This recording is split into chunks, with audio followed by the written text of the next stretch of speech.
Amen. All right. We started last week on such an awesome, powerful series dealing with the power of deliverance. The power of deliverance. Contrary to what most may want to believe, it's probably not really taught enough or preached enough or really shared enough in God's house. And that is the subject of being delivered. And that's really a shame, because until you are delivered, you really can't do what God has for you to do. Can I just be real with y'all? I shouldn't have to ask y'all, because y'all know I'm probably as real as they get. I see a couple faces missing. I'm hoping it's not because of the subject title, because everyone that comes to the house of God should want to be delivered. And now let me share this with you. All of us probably have something, even if it's just certain thoughts in our head. All of us have something that we can stand to be delivered from. You may think you have control over those thoughts, but if they keep coming back, and notice those thoughts only come back when it seems like an opportunity is presenting itself. Boy, that devil is a slickster. He's a slickster. So even if it was just to ask God to deliver you from those thoughts that you have been welcoming, that I have been welcoming, because I'm not exempt. You know, I'm just like you. I got to be praying the same prayers that you had to pray. You know, not specific prayers, because, you know, maybe you're dealing with some stuff that, you know, I don't even want to even think about dealing with, you know. But at the same token, we all have, in other words, we all have to consult our Maker. Because the same God that made us is the God that can heal us, who can deliver us. Or should I put it in this fashion? It's the same God that can deliver us and then heal us.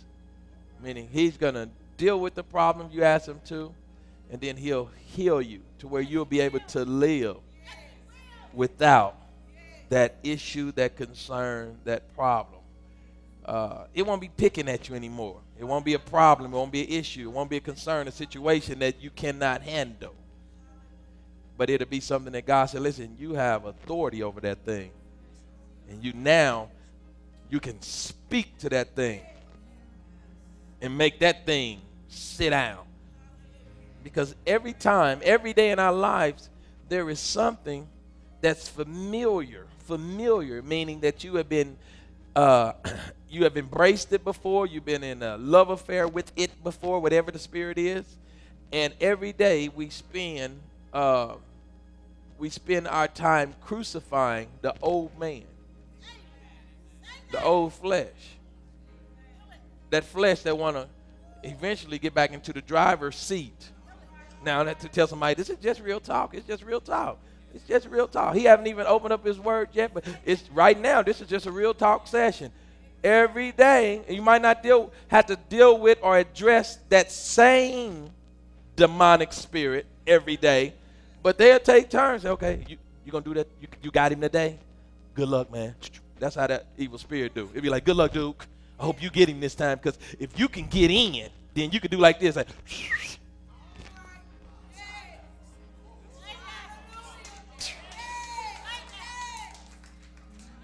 because think about it. This is just real talk right now. This is just real talk. Think about it. Generally, the things that we struggle with, when you look at the big picture of it all, one triggers another, then another triggers another, then another triggers another.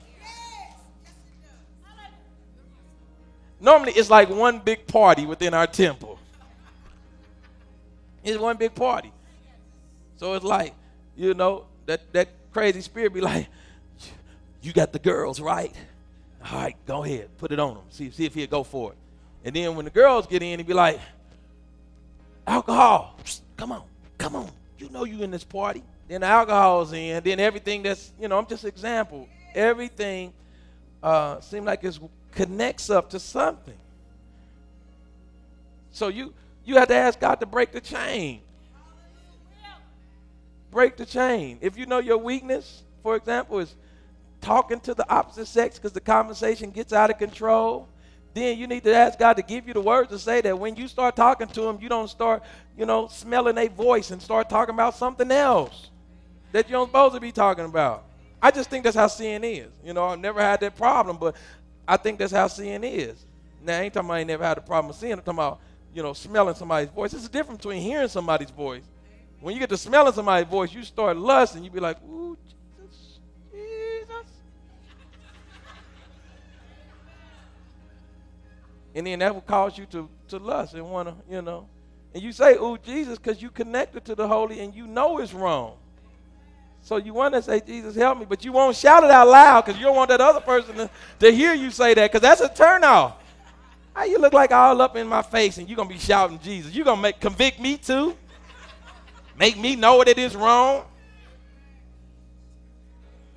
Tell somebody it's just real talk. Just real talk. We talking about the power of deliverance.